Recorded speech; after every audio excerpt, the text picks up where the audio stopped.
करने वाले हैं नासा के ह्यूमन एक्सप्लोरेशन रोवर चैलेंज 2024 के लिए एक भारतीय 15 साल के बच्चे को, जिनका ताल्लुक ग्रेटर नोएडा के एक छोटे से गांव से है, 15 साल के हैं और अपने बोर्ड के मैट्रिक एग्जाम्स अभी क्लियर करने वाले हैं, उन्हें नासा ने सिलेक्ट कर लिया है। जिसके अंदर भारत का मैंने देखा बहुत बड़ा उनका पेविलियन था, पाकिस्तान के पेविलियन को मैंने देखा, अमेरिका के पेविलियन को देखा, एंजॉय किया।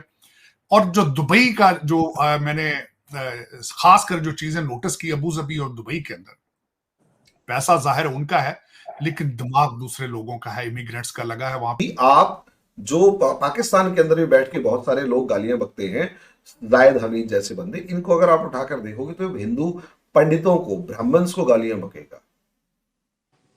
जबकि आपको एक जगह ऐसा नहीं मिलेगा कि ये जो ब्राह्मण है, ये मैं ब्राह्मण हूं, मैं कहां लड़ता फिरूंगा, मैं किसकी गर्दन काटूंगा, लेकिन मुझे ऐसा लगेगा कि मुझे हथियार उठाना पड़ेगा तो उठा लेंगे। जानते हैं कि Indian prime minister Narendra Modi साहब की तरफ से पाकिस्तानी प्राइम मिनिस्टर शहबाज शरीफ साहब को मुबारकबाद का पैगाम भेजा गया। बिल्कुल एक वन लाइनर ये मैसेज था, जिसमें उन्होंने कहा कि जनाब ये जो है अब उन्होंने एज ओथ लिया है as a new prime minister, तो अब उनको जो है मुबारकबाद पेश करते हैं। इसके अलावा कोई डिटेल उन्होंने कुछ बात नहीं की। इससे पहले हमें याद है कि जब इससे पहले शहबाज शरीफ वजीर आजम बने थे कुछ अर्सा पहले, तो आपको पता ही ना, उनकी तो लॉटरी निकली हुई है, मतलब लॉटरी निकल पड़ी है उनकी, तो निकल पड़ी है, भाग रही है मतलब। और वो जब देखो वजीर आजम बन जाते हैं, पता ही नहीं चलता, पता चलता है शहबाज शरीफ साहब वजीर आजम बन गए। बात है, प्रूफ मांगना चाहिए। सही, हम अब हमारी चीजें उड़ाई जाएं, हम चांद पे पहुंच गए हैं, हम सूरज पे पहुंच गए हैं, इट डजंट मैटर। जब तक हमारे पास प्रूफ नहीं है तो हम कैसे मान लें? आप मानती है वो चांद पे पहुंच गए? नहीं, नहीं मानती वो चांद? आप एमबीबीएस कर रहे हो, साइंस के स्टूडेंट हो, अभी भी कह रहे हो वो नहीं चांद पे पहुंचे, क्यों? मैं नहीं मानती क्योंकि उनके पास कोई प्रूफ नहीं है। प्रूफ पूरी दुनिया ने देखा है, लाइव लैंडिंग हुई थी वहां पर चांद पे। फेक भी तो हो सकता है। फेक हो सकता है, हो सकता है, यानी चांद पे जाना पॉसिबल नहीं है। मेरे लिहाज से भारत नहीं जा सकता, क्योंकि जैसी उनकी वो है ना, मतलब हुकूमत जैसी है, उसके अकॉर्डिंग मुझे लगता है हुकूमत का फोकस ही एजुकेशन पर है। और हम चाहते हैं कि जो भारत और पाकिस्तान है उसके दरमियान पुरअमन और तामीरी ताल्लुकात जो है होने चाहिए, बड़े कंस्ट्रक्टिव और पीसफुल जो रिलेशंस हैं वो होने चाहिए। पर केड़े पीसफुल और कौन से तामीरी और कौन से कंस्ट्रक्टिव रिलेशंस की आप बात कर रहे हैं? मतलब देखें तो सही चल क्या रहा है, मतलब डेली बेसिस पे कुछ ना कुछ होता रहता है। और ये जो भारतीय वजीर आजम की तरफ से वन लाइनर एक पैगाम था, ये दरअसल पैगाम था, ये मुबारकबाद नहीं, ये एक पैगाम था कि ओके ये तो बनता ही है, हम तो अपने असूलों पर चलते हैं, डिप्लोमेटिक नॉर्म्स जो हैं उसके पर हम चलेंगे, तो ए लो जी ए पे आजे ताड़ा मुबारकबाद। इससे पहले मैंने आपको बताया था, उन्होंने बड़ा, जब पहली दफा इससे पहले शहबाज शरीफ बने थे तो उन्होंने एक तफसीली उनकी ट्वीट थी काफी, कि जिसमें उन्होंने कहा काफी उसके अंदर बातें की थी। और शहबाज शरीफ की तरफ से भी नरेंद्र मोदी साहब के लिए ऐसे ही जो है वो ने ख्वाहिशात का इजहार किया गया था। लेकिन इस दफा हुआ ये कि प्राइम मिनिस्टर शहबाज शरीफ ने जो स्पीच की, जो तकरीर की है, उसके अंदर उन्होंने कश्मीर का रोना रोना लगाया, कश्मीर की रट लगाई, और किसी भी तरह के कोई गुडविल जेस्चर इंडिया के हवाले से नजर नहीं आया। तो उन्होंने कहा अच्छा ये बात है तो चलो जी ठीक है, ऐसा है तो फिर ऐसा ही सही। लेकिन अमेरिका ने फिर भी एक हर चीज़ जो है वो पॉसिबल है, ठीक है, क्योंकि इम्पॉसिबल खुद कह देता है that I am possible. Depend करता है कि आप वो चीज़ को देख कैसे रहे हो। अगर आपका व्यू क्लियर है ना, आप हर चीज़ अचीव कर सकते हो। अल्लाह ताला ने इंसान के लिए ना कोई चीज़ ऐसी नहीं बनाई जो कि नामुमकिन हो। जब वो इंसान बना सकते तो वो कुछ भी कर सकते हैं। उसने दुनिया में बहुत सारी चीज़ें ऐसी बनाई हैं जो कि आप नहीं मान सकते, आपको यकीन नहीं आता। अब ये बात है कि जो अंग्रेज़ है ना वो कुदरत को मानने लगे हैं, लेकिन मुसलमान कहते नहीं ऐसा कुछ भी नहीं है, ये सारा अंग्रेज़ों का ही किया धरा है। और वो पुराने दौर के ना दोस्तों, चीन, अमेरिका और सऊदी अरब के बाद अब भारत के प्रधानमंत्री नरेंद्र मोदी ने पाकिस्तान के प्रधानमंत्री शहबाज शरीफ को बधाई दी है। पीएम मोदी ने कहा कि शहबाज शरीफ को दूसरी बार पाकिस्तान का प्रधानमंत्री बनने पर बधाई।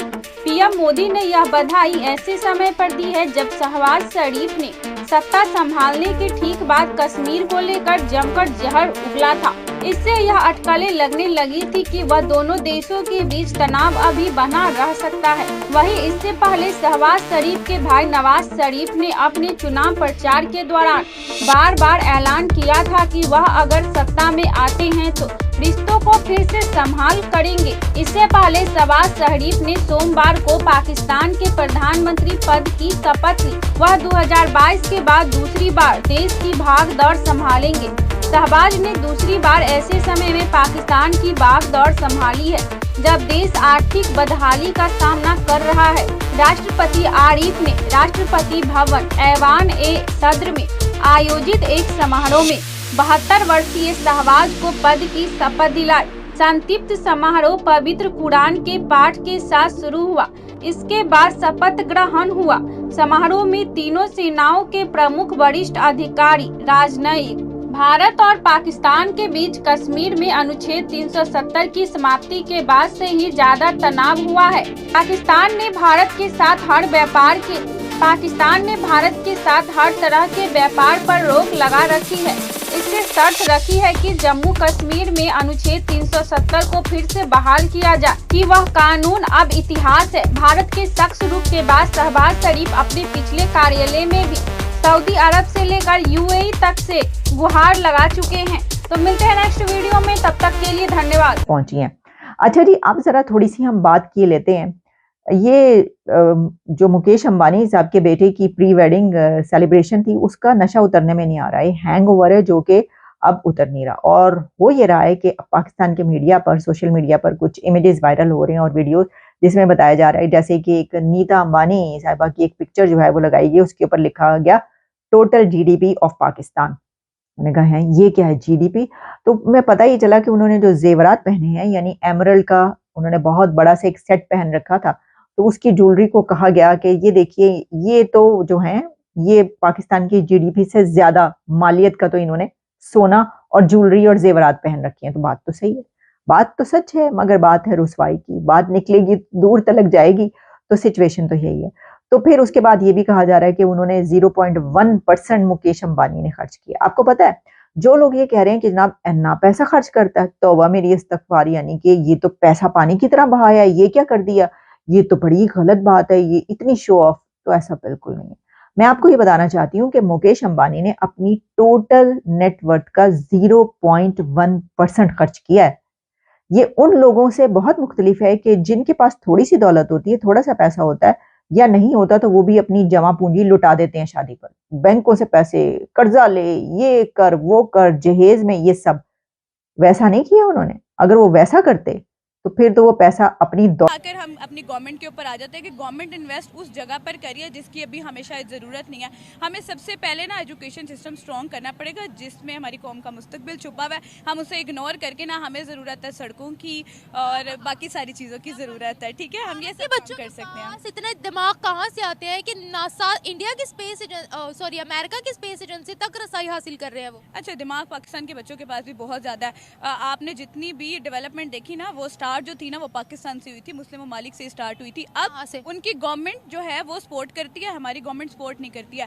हाँ, हमारी गवर्नमेंट जो है ना, वो यूथ को लैपटॉप इंटरनेट पे लगा सकती है। पाकिस्तान से डेवलपमेंट स्टार्ट हुई थी, तो पाकिस्तान में ऐसी कौन सी डेवलपमेंट? नहीं, मैं स्टार्ट की बात कर रही हूँ। ठीक है, आप देख लेंगे जंगों के बाद जब आपने डेवलपमेंट स्टार्ट की, तो वो कहाँ से स्टार्ट हुई? वही सारे लोग थे ना जो गवर्नमेंट स्कूल और कॉलेजेस से पढ़ के निकले थे। कोई ऐसा बंदा नहीं था जो प्राइवेट से पढ़ के निकला हो। कोई चीफ मिनिस्टर, जनरल, काउंसलर, कोई भी जो ऐसा बंदा नहीं था कि जिसने आपने देखा होगा प्राइवेट से या बाहर से पढ़ के आया। 1947 से पहले की बात कर रहे हो? मैं अब की भी बात कर रही हूँ। अब हमारे पास हमारी जो यूथ है ना, उसमें भी रुझान हो गया, यहाँ पे कुछ नहीं होने वाला हमारा, हमने बाहर जाके पढ़ना है। पहले सिर्फ जॉब चाहिए थी, अब हमें एजुकेशन सिस्टम भी बाहर का ही चाहिए। क्यों? क्योंकि हमारी गवर्नमेंट सपोर्टिव नहीं है। मैं आपसे वही तो कह रही हूँ कि अगर हम वहाँ के तालीमी इदारे की बात करते हैं, तो आपको पता गल्फ ने बोल दिया था कि अपनी IIT की ब्रांच हमारी कंट्री में लेकर आओ। हम आपके तालीमी इदारों को जो है वो अपनाना चाहते हैं, यहाँ आपके सिलेबस को पढ़ाना चाहते हैं, आपके टीचर्स यहाँ आकर पढ़ाएं। तो उनमें और हम में क्या फ़र्क है कि आज वो देखें, अमेरिका में एक बहुत बड़ी बात है उनकी स्पेस एजेंसी में जाकर कारनामे सर अंजाम देना। मैं बताती हूँ, हमारी गवर्नमेंट को ना दिखावा चाहिए। ठीक है, अगर हमारा वोट एक बिरयानी की प्लेट पे बिक सकता है ना, तो कुछ भी हो सकता है। ठीक है, अगर हमारा वोट 2-4 हज़ार पे बिक सकता है ना, तो कुछ भी हो सकता है। ठीक है।